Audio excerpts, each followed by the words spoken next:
there everybody, it's Jamie here and a very warm welcome to you all to Travel Blog Jamie and to TUI Aria. I'm staying in a Deck 1 single cabin and it is partially under the waterline, which is perfect for a geek like me. Let's tour! As always, let's start location, location, location. This is Deck 2, the atrium and reception, down one deck, and just down this hall, deep down on Deck 1. And welcome everybody to cabin 109. As I said, this is a Deck 1 single cabin. We're going to zap in with our cruise card. Come on in. Not that it matters a huge amount, but I'm located more or less midship and starboard side. Cabins 108 and 109 have been designated as single cabins down here. Directly above on Deck 2 we have more passenger cabins, so I'm hoping this is a quiet location. Imagine my surprise when I arrived here in my single cabin. I wish they'd call them solo cabins. To find out it's the same size as a superior cabin. Just as you come into your cabin, you have a large near floor to ceiling length mirror. Yes, I'm wearing sunglasses. That is because I'm a diva.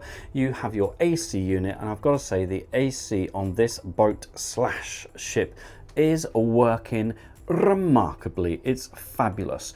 We have this rather funky, bubbly by hook or crook on our wall. Hang up your belts, your coats, your gowns, your knickers. I'm not judging you. And the main event, I have to say, I'm really pleasantly surprised by the look and size of this cabin. So this is actually the same size as the majority of cabins on this ship. If you have a French balcony cabin, it's the same size. It's just instead of the picture window, the porthole, you'll have a French balcony. Now don't overthink this because confusion can reign, but in this single cabin, we've got two single beds pushed together to not quite make a double, because actually there's a gap of doom here and two separate duvets. I don't know why either, my darlings. I'm just here to report back. You understand that, don't you? I don't make the decisions around here. I will say the mattress on the medium side of firmness, duvet not too heavy, and that together with the fabulous aircon in here makes for a great night's sleep. My only critique is that those pillows, whilst plush, are on the fat side. I like my pillows foldable. You know what I mean? When you can fold a nice thin pillow, pop your head on it, it just makes you feel all warm and cozy and scented and homely. No? Is that just me?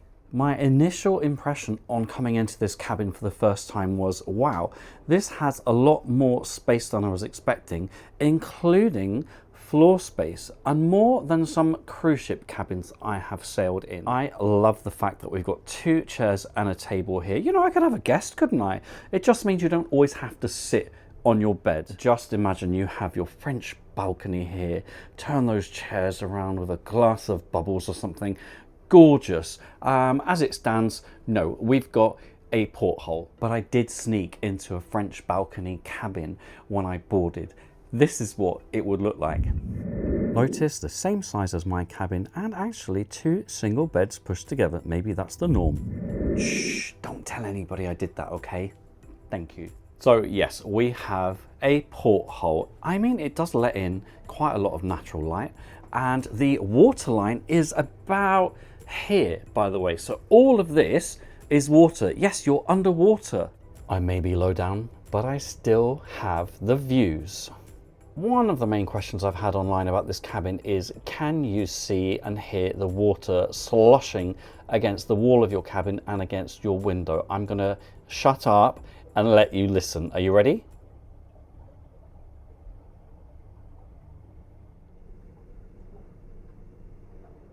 So yeah, you can hear a little sloshing, but I have to say I find it quite therapeutic, and also if I need a wee, it really helps me to go quickly.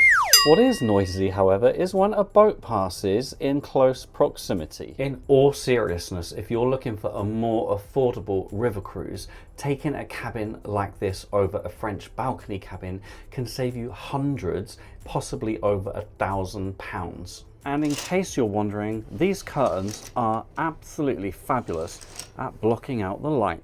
So are you somebody who might manage a porthole cabin like this, or are you strictly team French balcony? And yes, I am stood on a chair because I want to give you a full flavour of the angles and perspectives, everybody. And just to prove we are indeed below the waterline. Well, on the small side, but still very handy nonetheless. A vanity area slash workstation with a very good size mirror. Alrighty, let's talk storage space. There's room under the beds for your luggage. At the foot of the bed, as you can see, there's a whole lot going on. First up, over here, we've got two shelves, one with your in-cabin safe and another with your hairdryer. Yes, I will do a hairdryer test shortly. Bear with me, please. Underneath, we have a refrigerator. Great to see that. Down here, a very large, deep drawer. Sorry, speaking of drawers, there are mine. Another next to it. Gosh, blimey, Jamie. With our laundry bag, we'll check out laundry options a little bit later. Down here we have four very good sized shelves, and next to that you'll be wondering where the hanging space is. Don't you worry, they've got you covered. So floor space down here, hanging space, and another shelf. And can I just say, since we're river cruising and no rough seas, there's no rattling of your hangers. Thank goodness for that. You've obviously got all this shelf space as well.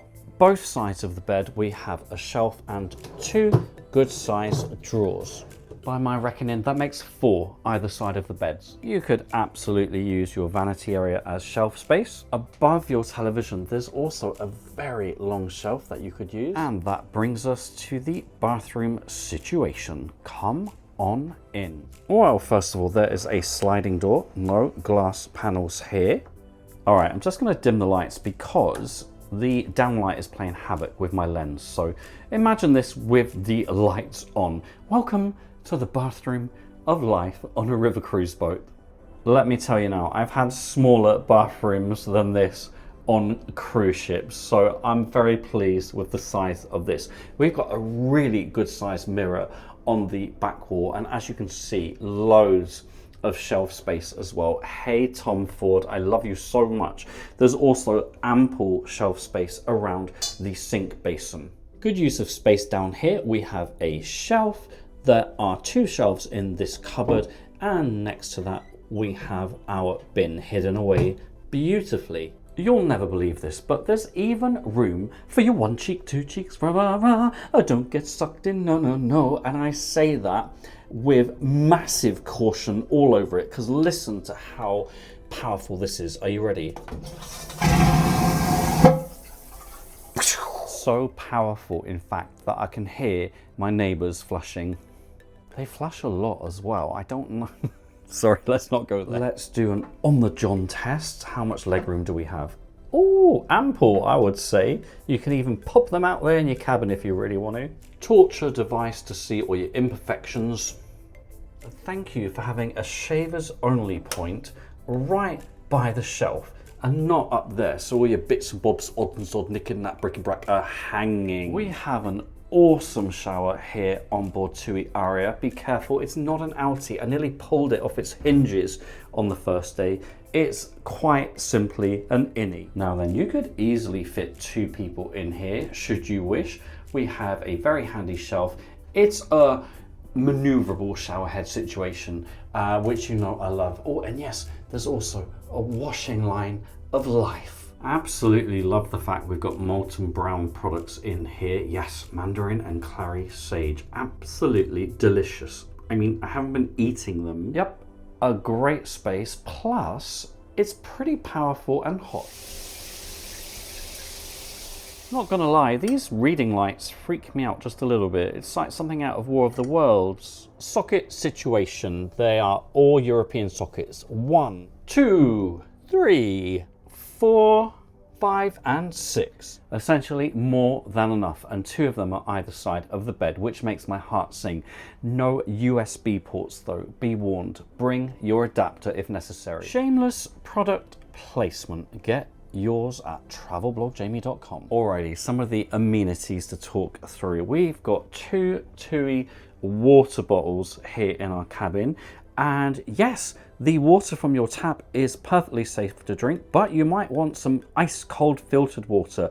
There is a fountain on deck 3. Yes, we have tea and coffee making facilities, including cocoa, fantasy, dark, hot, creamy goodness. And look at that, no powdered nonsense here. Oh no, good old creamy UHT milk. English breakfast tea and full fat coffee. If you want decaf, just ask your cabin steward. You'll also find 2 Vox boxes in your cabin. Now these you're going to take with you if you're on any kind of tour.